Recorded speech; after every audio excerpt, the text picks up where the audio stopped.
kasama natin si Juanito Feca. Jeff ang iyong palayaw, tama? Anong nangyari sa sitwasyon mo? Nagtungo po ako sa CIA upang humingi ng tulong at legal advice. Kasi permission na yung ginawa sa amin nung taong nagtayo ng bahay sa tabi ng bintana namin. Wala nang katapusan na pagpupukpok. Gaano katagal na kayo dun sa tinutuluyan mo? Since 1983 pa po. So, Nauna pa po napakatagal kami na. dun sa bahay na nagtatayo ng tindahan. Okay. So 1983 nandiyan ka pa, tapos bakante yung nasa likod nyo? Yes Tama po, ba? bakante po. So kailan siya nagtayo? Itong pandemic lang nung Okay. 2021. So nung nagtayo siya, initially ang tingin mo bahay yung tatayo niya. Maliit lang yung ginagawa nila. So nakita nung ginagawa, tindahan pala siya. Nung gumagawa siya dati doon, sinita ko siya, bakit pukpok ng pukpok? Sinabi niya noon na lugar namin to, gagawin nila yung gusto nila. So ayun nga yung inaano ko, kung paano naging lugar nila yon, daanan yung side na yon. So unang-una may question ka whether yan ay Yes. private o yan ay easement o sidewalk or part Yes. ng public, no? Tapos ayun na nga, yung simula ng ginawa yung tindahan na yon, wala nang humpay sila sa pukpuk-pukpok. Ultimo yung anak ko na maliit na gusto magpahinga, kahit ako gusto ko magpahinga sa hapon ay nakakarinig kami ng mga pukpuk-pukpok. Tapos minsan yung aso nila, doon nila tinatali sa tindahan nila pag wala ng tao. Tinatali yung ingay ng aso, kaul ng kaul. Kung hindi naman yung aso, yung papatugtog sila sa umaga, na malakas. Kung tapos na sa umaga, pagdating naman sa gabi, inuman naman. So yung ganun ba naman yung anxiety ko na ano na ako sa nangyayari noon. Hindi na matahimik yung bahay namin. Tapos sabi mo parang natakpan din yung bintana nyo. Yes, yung bintana namin at tinakpan nila.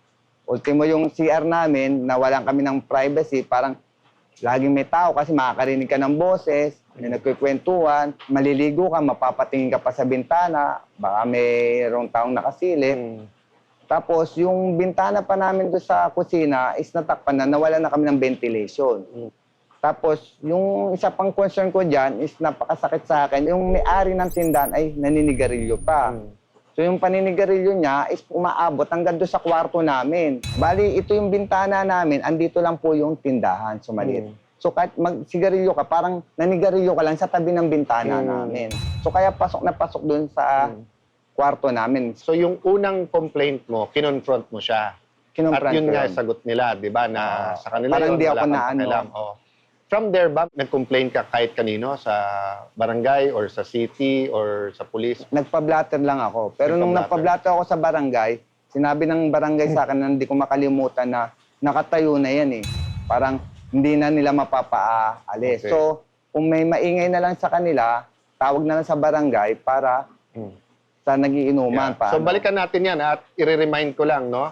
Whether it's yung mga public officials na nabanggit or yung pong isang partido, yung may-ari ng tindahan, welcome kayo sa show, no? So si Jeff ay humihingi ng tulong at advice.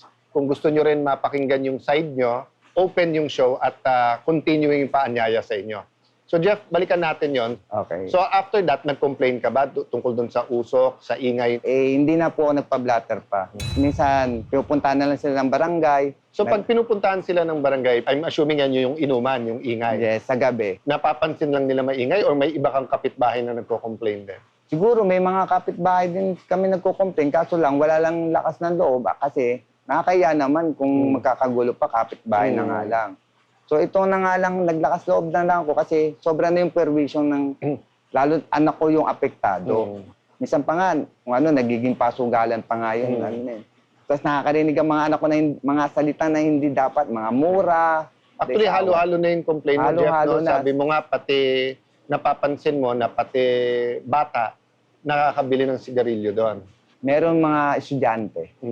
Bumibili sa sigarilyo, tumatambay nung before. Pero nung wala na ako napapansin. So ayun na lang, yung inuman sa gabi. Dahil ang show natin ay gustong makatulong sa lahat, yung pangkalahatan muna sasabihin ko, ha? Unang-una, mga kapatid, mga kababayan, mga magulang, no? Pag meron gagawa ng construction na kapitbahay nyo, na sa harap nyo, malapit sa inyo, huwag nyo pong isipin na wala kayong pakialam. Bakit? Kailangan bumalik yung mentality ng community sa atin. Walang tao na siya lang, may pamilya yan, may barkada yan. Kung yun ay makakaabala or sa batas natin, nuisance, no? So, halimbawa, dito sa Taguig, hindi nagkukulang si Mayor Lani na magpaalala sa mga barangay, basta't may construction, tignan nyo kaagad kung may permit. No? Bakit? Kasi katulad nung sinabi mo na masyadong dikit sa inyo, alam nyo sa batas, yung light, yung noise, etong sa smoke, no? Yung easement, para hindi matakpan nyo yung karapatan mo, dapat yon sa building permit pa lang tinitignan. So kahit pader, no, may fencing permit yan. So wala dapat tinatayo na walang permit. Kune-question mo nga kung private lot yon. No? So kung may permit kasi yon sa munisipyo or sa city, alam mo na chinek yon na private yon na pwede. Pero kung walang permit kasi, dapat yon pinatigil kaagad.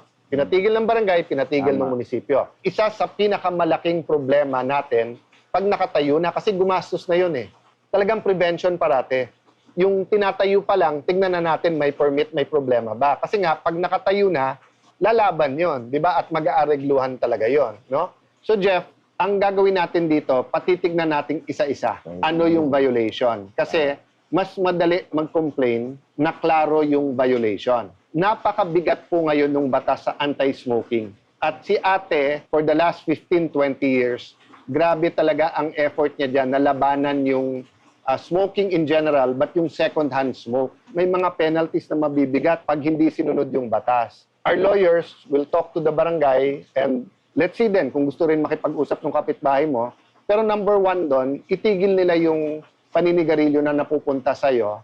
Ako, personal ko to ha, masakit na makita yung isang tao ay kinakasuhan, kinukulong, dinidemanda. But kung nagbebenta talaga sa minor, kung talagang nagyoyosi doon at kumakalat, ganun din sa inuman halimbawa, no? Bawal yung in public na magiinuman at saka yung ingay. Jeff, yung batas, applicable yon depende sa facts. So kung sasabihin halimbawa sa batas, meron kang easement sa light, but that assumes nandun ka sa tamang tinayuan mo. So susukatin na natin at aayusin yon. So assuming lahat ng kwento mo, Jeff, ay totoo, immediately dapat itigil yung inuman doon, yung smoking, and then sana hindi na umabot, pero kung aabot sa korte, yung question nga na pwede bang tayuan yon, pwede bang may sari-sari store doon. But the last point I want to make to you is that ayoko naman manakot, ayoko naman dumating sa point na pinag-uusapan natin criminal or administrative penalties.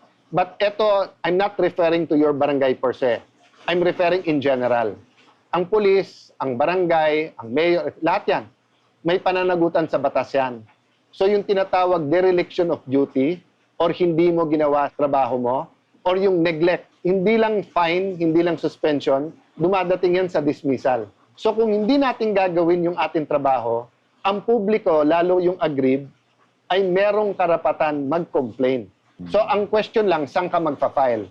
Sa Sangguniang Bayan o Sangguniang Panglunsod ba? Sa Ombudsman ba? Sa Piskalya, no? Mag-recap tayo after yung ating lawyers at staff ay talagang mapuntahan muli yung sa bahay mo. So, again, better prevention, pero maganda din na alam natin karapatan natin, alam natin responsibility, pero yung sa mga barangay, no?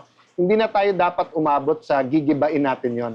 Mas maganda sa una pa lang maayos. So Jeff, actually, alam kong hindi happy ang New Year mo habang everyday may abala. But kami nagpapasalamat ni Kuya Boy, ni Ate Pia, kasi nga, it's people like you na naglalakas loob to complain.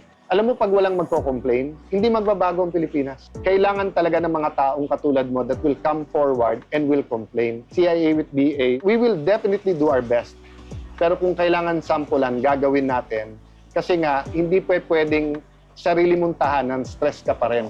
Dapat lahat tayo may napupuntahan and preferably bahay natin yon na Payapa. yun ang palasyo mo. Di ba? Kahit anong liit, kahit anong humble ng lugar mo, yan ang palasyo mo. No? So Jeff, thank you very much. At Thank you, sana, Kuya Alan. di ba? Pero ano na, hindi lang to advice. As you said, humingi ka ng tulong. So, Yes. Marami ako itutuloy. natutunan. Ayun talaga, alam ko. Kaya lumapit ako dito.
Lord God, sana po makapag-perform kami ng maayos.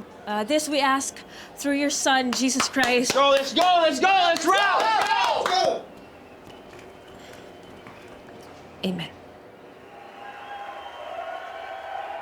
Sinagtala. Banda ko. Pamilya ko. Ano sa tingin niyo yung purpose niyo sa buhay? Ako hindi ako masyado kilala ng anak ko. Hindi mo ako tunay na anak!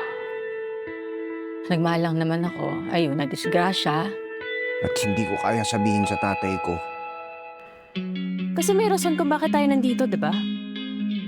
Alam niyo kung bakit? Ano yung mga nakapagpapasaya sa'yo? Yung mga bagay na magaling ka. Yung mga na-enjoy mo at nakakapagbigay sa'yo ng sense of fulfillment. Yan yung purpose mo. Sikat ng araw hanggang sa gabi, isang parating. Pwede siyang maiba, pero hindi siya pwedeng magbago. You can't tell a seed that it cannot be a tree. Ang tawag doon, destiny. Nasaan ka na?